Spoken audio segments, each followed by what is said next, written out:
What will you choose to do today that makes a difference? Is your work driven by your purpose? Or are you holding back from doing work that really matters? In this episode, I speak to Evan Carmichael, YouTuber and author who aims to help entrepreneurs with what he calls the world's biggest problem. People don't believe in themselves enough. You want to wake up. Everybody wants to wake up and feel like today matters, that the work I'm about to do today matters to somebody. And I think that's the purpose-driven entrepreneurs who end up loving their life. And if you feel like you wake up and today doesn't matter, I think that's the quick path to depression. Evan believes in entrepreneurs. He built, then sold a biotech software company, was a venture capitalist, and now runs the biggest YouTube channel for entrepreneurs with over 2 million subscribers. He's also written 4 books, including his latest, Built to Serve, and he inspires audiences around the world. So, ready to discuss how you can lead a life with purpose? Let's discuss. I'm Rebecca Scott, and this is Humans Now and Then.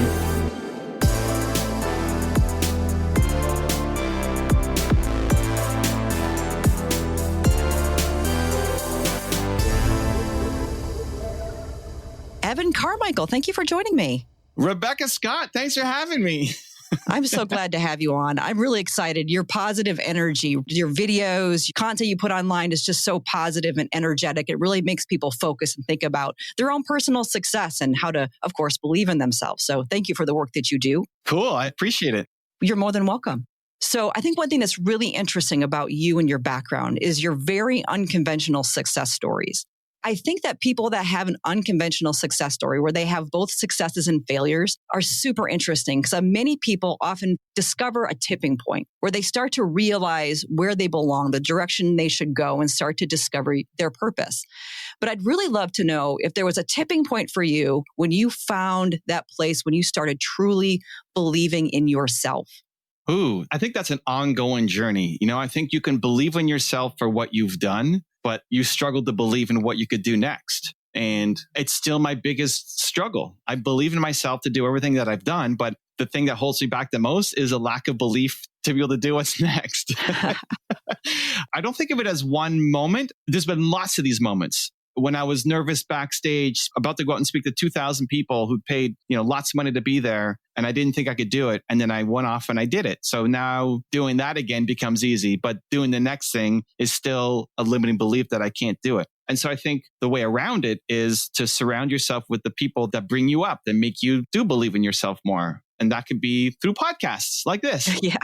If Rebecca's energy makes you feel hopeful and belief and confidence that you can do scary things, then guess what? Rebecca's got lots of episodes. Go back and listen to her other ones and be around Rebecca, because even if you don't know Rebecca, you can become a better human by listening to the podcast. Yeah, I love that. And it's really interesting to see all of the folks that have given you some endorsements. A lot of these high profile folks like Gary Vee, Tony Robbins, Brendan Burchard. You can go out on the website and you can see this at evancarmichael.com and see all of these amazing testimonials that people have given to you. That shows a lot of other people believe in you and what you're doing as much as you need to believe in yourself. So I think that's right. Human connection, being able to work with other people and see how we can help one another succeed and move forward, I think is super important. But I also noticed that one of the things that you really believe in is following some of the footsteps of people that have done this kind of work before you, people who have found success and determining what we can learn from those people. Is there someone in particular that you feel like you've learned the most from?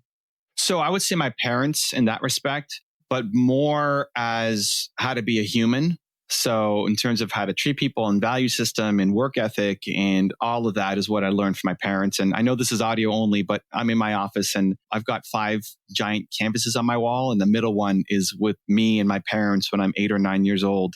And that's a constant reminder when I walk into my office that I'm Evan Carmichael. I could do anything I believe that I can, because that's what they always, cemented in me when I was a kid.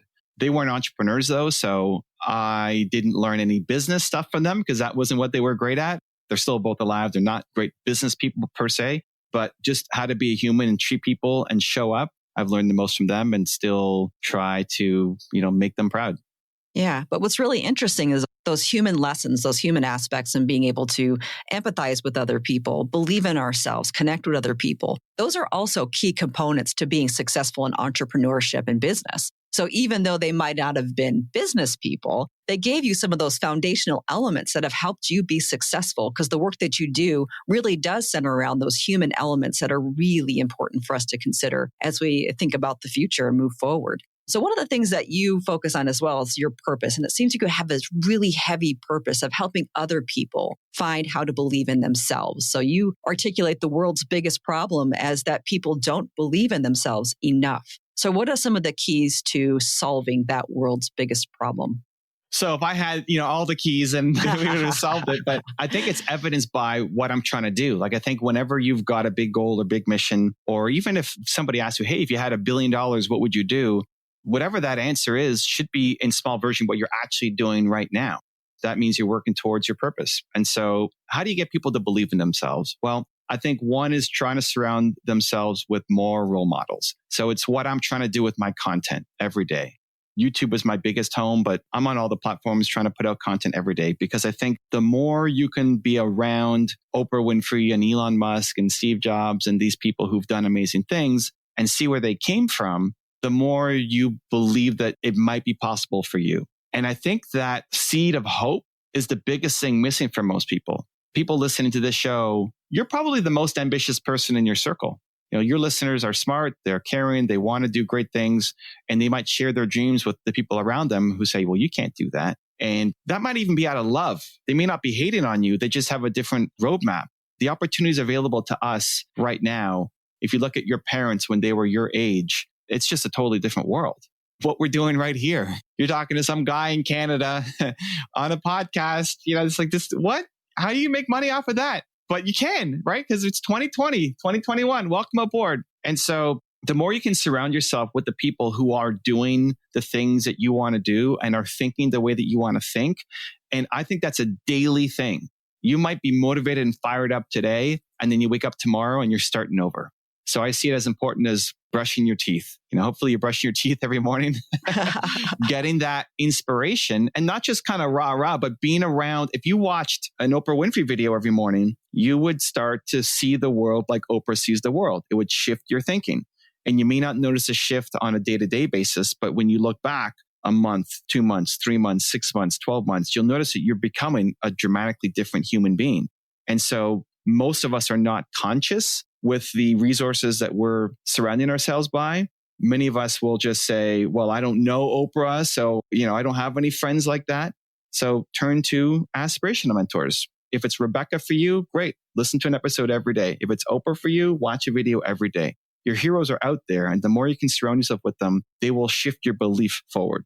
Yeah, I love that. And I think one of the important elements, beyond the fact that you're right, the barrier to entry for anyone to get involved in business today is much lower than it has in the past. So it really is an opportunity for you to get started very easily, for me to start a podcast. Evan's right. I wouldn't have been able to do this 10 years ago or 5 years ago. I really just made a decision that I was going to start a podcast one day. I found out how to do it, and then I did it. And it's something that a lot of people can do. Even some things out there that aren't as maybe detailed as a podcast, you can go out, start putting inspirational messages out on social media, and you'll be surprised how many people need to hear that message today. And you would also be surprised how many people don't think about the importance and value of what they bring, their individual unique strengths that people are looking for and need leaders out in the world to put that content out there. And that's exactly what you're doing, Evan, and greatly appreciate your work. One of the things that I think is really interesting is this new book that you put out called Built to Serve. That book does kind of go back to the importance or the power of our purpose, the importance of thinking about how we thrive. And one of the primary ingredients of how we thrive is to find ways that we can help serve other people. So what was your moment of inspiration maybe for that book, to write that book, Built to Serve? I was doing my tour last year across America. We did 23 cities in 90 days. And my biggest fear was getting on stage and disappointing people. So I thought, okay, well, let's do that every 4 days to get some practice attacking that fear, because I don't think being afraid is a good enough reason not to act. I like chasing down those fears.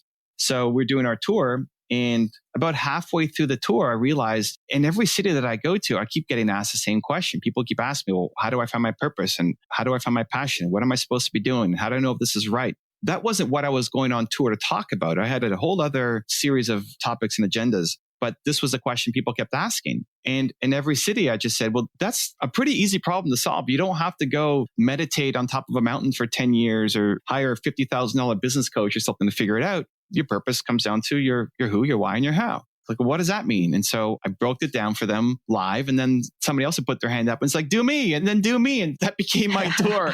It was just helping people figure out what their purpose was and how to turn it into a business. And so about halfway through, I was sitting in a coffee shop with my wife and I decided, you know what? I just need to, instead of just doing this in the cities that I'm going to on my tour, I should write a book.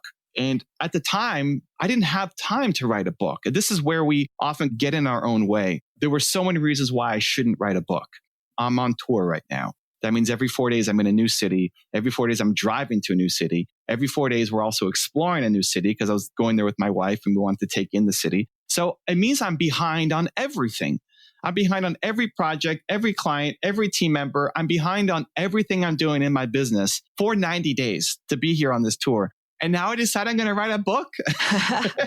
It makes no sense. And I actually think the best ideas come to you when you're feeling bold, empowered, confident, and you have to chase those down because your brain will find all the reasons why you shouldn't do it, why it doesn't make any sense. But the greatest things you create from your brain, they're from your heart. It's things that haven't existed before. If you're looking at making this podcast, what makes you think you can make a great podcast? You've never done it before. You didn't go to school for this. You don't know the technology or the tools, like all sorts of reasons why you can't do it. And there's one why you should, which is you're drawn to it. And so this has taken a lot of practice over the years, but I have increasingly learned to really just listen to that voice, to not judge it, and to just start creating around it. And it's almost always led me to amazing places. Oh, yeah. That is the value of a positive mindset. And also just overcoming those barriers or those things within our mind that are actually, like you mentioned before, kind of like people are trying to keep you safe. That little voice inside of our head that says you can't is mostly also trying to keep us safe from taking risks, safe from putting ourselves out there where we might be vulnerable to feeling some rejection.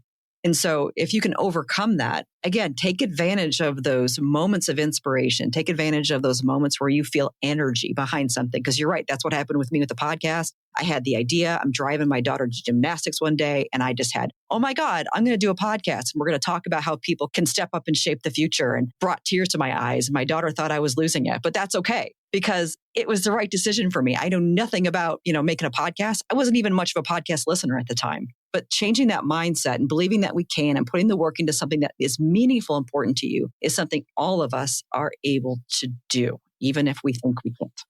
Okay, let me take over for one question. Out of the blue, right? You get this idea for a podcast. How long did it take you to actually record and publish the first podcast? Right. So that moment of inspiration was in October. I was being strategic because like you, I don't have the time to do a podcast. What am I thinking? This is crazy, right? I'm busy. I've got a full-time work. I've got the business I'm starting. I've got 4 kids and I'm going to start a podcast. So I had to really be realistic about when I could get that done and knew I had a lot of things to learn. So I decided spring. Spring was going to be my thing. And this was pre-COVID too, pre-pandemic. I decided spring. I still did it regardless of all the disruptions. I launched in April and I haven't looked back. But I learned everything I needed to know about audio editing, about publishing, about platforms, about getting an audience, about all of those things, all on my own. Here's what I do that's maybe a little different. I'm obsessed with shrinking that gap down as much as possible. And you did it. Most people don't even do it. Most people have an idea in October and it's 4 Octobers later and they still haven't launched their podcast. Right. Yeah.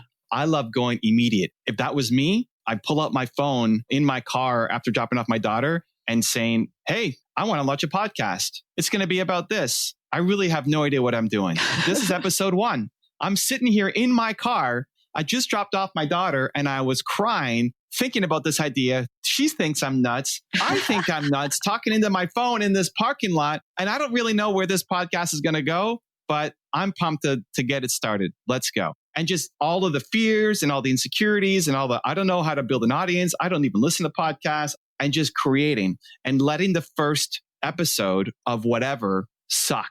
Right. I launched the podcast on my tour as well last year. And I was driving through the desert in Texas we're on our way to New Mexico. I had this idea for some reason. I'm going to start a podcast with my longtime friend, Mark Drager.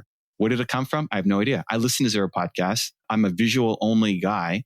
I don't know. I got this idea. Great. Idea to action. Go. I talked to my wife. I'm driving. So Nina, we need to get Mark on a call right now because I want to tell him something. And so she's scrambling to try to get Mark. He's coming out of a meeting. It's like, okay, what's up? We get him on a video call on Facebook. Mark, I had this idea to start a podcast with you. He's like, okay, yeah, I'm down. Great. You want to start when we get back? Because I was just on my tour. I was like, no. It's like, well, when do you want to start? Dude, tonight. What do you mean, when do we start? We're going to start tonight. But what's the format? I don't know. We'll figure it out. But what questions are we going to ask? I have no idea. We'll figure it out. What's the name of the show? Dude, I have no idea. Tonight, when I get to the Airbnb and have solid internet, we're going to record our first episode of the podcast. Okay. And we did. And the show has evolved, a million times since then. And I'm sure even after all the planning, if the show launched in April, now, we're recording this in October. I'm sure the show has evolved in the questions and the guests and everything by doing. I'm obsessed with trying to shorten that gap of idea to action, of letting the first version of your creativity not be amazing. Let it suck. Being authentic, leaning into the vulnerabilities and insecurities that you have. Everybody has, not just for people who want to do podcasts, people who want to write a book, people who want to sing, people who want to make YouTube videos. Letting the first version suck and celebrating that you just did it. And then tomorrow's version is going to be a little bit better. Yeah, absolutely. And I think that's one of the things is making the commitment and then following through. And so even though I might have had a longer runway, I followed through, but I knew at that moment, it's just like sometimes you have those moments of inspiration that are so powerful that there's nothing that's going to stop you from doing that thing. And if you ever have one of those moments, if anything ever feels like it's holding you back from it, it just takes time and commitment and follow through to finally get there. I can say right now, obviously I'm not at the point like you are with millions of followers and so forth. That's fine. This is where I am at in my journey today. Given everything I've got going on in my life, I am just so proud of myself for doing this and so happy with the connections I've made, with the things that I've learned, with the guests I've been able to talk to like yourself.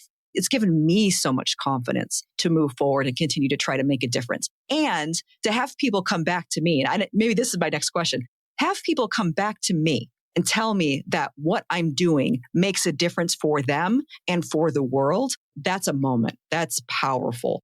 I'm interested to know, did you have that moment where it was the first time someone came back to you and said, Evan, what you're doing is making a difference for me and for other people in this world? Oh, the first day. The very first thing I did to try to help entrepreneurs was I was invited to speak at a YMCA, and it was their business bootcamp program to help entrepreneurs in my city, Toronto. And I spent 2 months or so preparing and practicing and getting my perfect speech together. And they were going to promote it. It was a free event, but still, I was super nervous. And I showed up and it was this big room and only 3 people were there. And my heart sunk. It's like, wow, all of this work that I put in and all of the promotion they did. And it's a free event and 3 people show up. Are you kidding me? My heart sank and it just felt like I had just wasted the past 2 months preparing for this thing. And then I said, because my biggest fear is disappointing people, well, they showed up. I'm here, already prepared. I might as well do it. And it was awesome. And then the 3 people and I went to the Starbucks down the street once the YMCA kicked us out, and we kept jamming. And I remember leaving that Starbucks saying, I don't know if I'm ever going to make money doing this, because if only 3 people show up to a free event that had a partner with it, how am I ever going to make money? But I have to keep doing this because it fills my soul. And ever since then, it's always been about paying attention to the people who are on with me, not the total numbers. So I have a gaming channel that I just started recently. And yesterday while I was gaming, we had like 11 people watch with me. If I did that on my main channel, we'd have tons of people. One person asked me, well, how do you only have 11 people? How did you not quit when there's only 11 people watching? Because there's 11 people. Those are real people, right? If you were to give a speech in front of 11 people, you'd be super, super nervous. And so it's always been just about paying attention to who's actually there. That if you have 5 people who left a comment on your video or 5 people who gave a thumbs up or a heart, on your post, those are humans. Those are 5 real humans who said, hey, I like what you're doing. And as much as, we've got all the subscribers and 300,000 views a day, I don't even know what that looks like. I don't know what that means. But when somebody leaves a nice comment to say that this video or the work that you're doing or your book or your speech had an impact on my life, that's what we all want. you want to wake up. Everybody wants to wake up and feel like today matters, that the work I'm about to do today matters to somebody. And I think that's the purpose-driven entrepreneurs who end up loving their life. And if you feel like you wake up and today doesn't matter, I think that's the quick path to depression.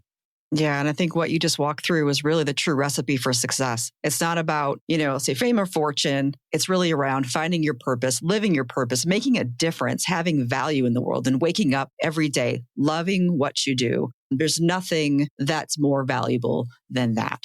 So I do have one more question for you. All right. What makes you optimistic about our future? I just think people are good. In the book, Built to Serve, the first exercise is who. So it's who, I, how. And the who is figuring out your most important core value. And I believe everybody has a single most important core value that's more important than the others. Like Rebecca, if you had to just pick off the top of your head, what do you think is your most important core value? Don't worry about it being perfect. I think accountability. Okay, great. So accountability is super important to you. Already, that's a great filter for the rest of your life in terms of bringing people on. They have to believe in accountability. You need to be around people who keep you accountable, but you also be accountable to yourself. Like that's a great compass for the rest of your life. But I've done that exercise with thousands of people. It's always something positive. It's always freedom or belief or hope or accountability or inspiration. It's always something positive. I've never had somebody's who, their most important core value, be death or hate.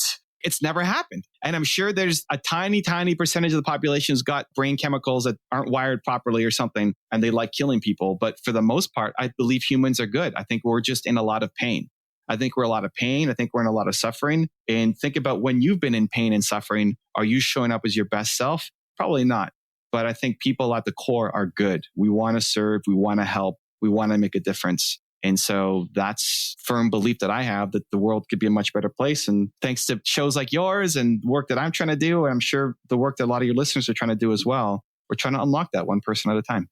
Love that. Yeah, it definitely is my goal with the podcast is to help inspire people to shape a better future. So what's better than having hope in the people around us that we are all mostly good and we can work together to do something to shape a better future. So Evan Carmichael's book, this guy's got other books as well, I believe, but his most recent book, Built to Serve. If you're struggling with finding your purpose, you want to understand where you can serve other people and really find that value and energy that Evan displayed in the show today, go out and get his book, Built to Serve. Check that out. He's also got a ridiculously large amount of free content on his website, evancarmichael.com. He's out on YouTube. He's out on Instagram. You'll find him out there, and he's got a lot of great content. So go check it out. He'll help you believe in yourself. So Evan Carmichael, thank you so much for joining me today. Thank you, Rebecca. It's been a blast.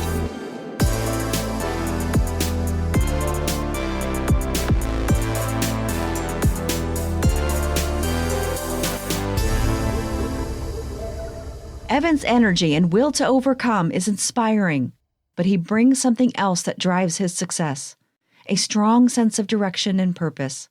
He's centered his work on principles to help serve others and aims to solve a problem that many people, including himself, has struggled with, belief in ourselves. I am certainly no exception to this problem. As a mom of 4 with a job and a podcast, among other things, there are several people who quite frankly didn't believe I could do this. It's true that I've gone about this imperfectly, but I also know that I've put in all of my heart, my energy, and the time I have available, because this work, this podcast, is meaningful. I have at times listened to the doubters and found a way to pull myself forward. Why? Because of you. My purpose is to inspire you to shape a better future. I believe there aren't enough voices in the conversation about the future. We need to bring voices like yours into the conversation, along with others, and work together to build the future that we envision. I don't want the world to miss out on your perspective, your strengths, and your ideas. And I hope that through the conversations I have with guests on this podcast, you find some inspiration, some tools, and some belief in yourself that you can make a difference. And I believe you will. So, go on. Go help shape the future. To learn more about Evan Carmichael and his amazing work, go to evancarmichael.com. That's evancarmichael.com. You can also find the Evan Carmichael channel on YouTube for additional inspiration, or grab his newest book, Built to Serve, on his website. Before you go, make sure to subscribe to Humans Now and Then so that you won't miss the amazing episodes and guests that are coming soon. Please also let me know what you thought of this episode by leaving a rating and review, or join me on Instagram at Humans Now and Then. I'm Rebecca Scott, and this has been Humans Now and Then, hosted and produced by Rebecca Scott.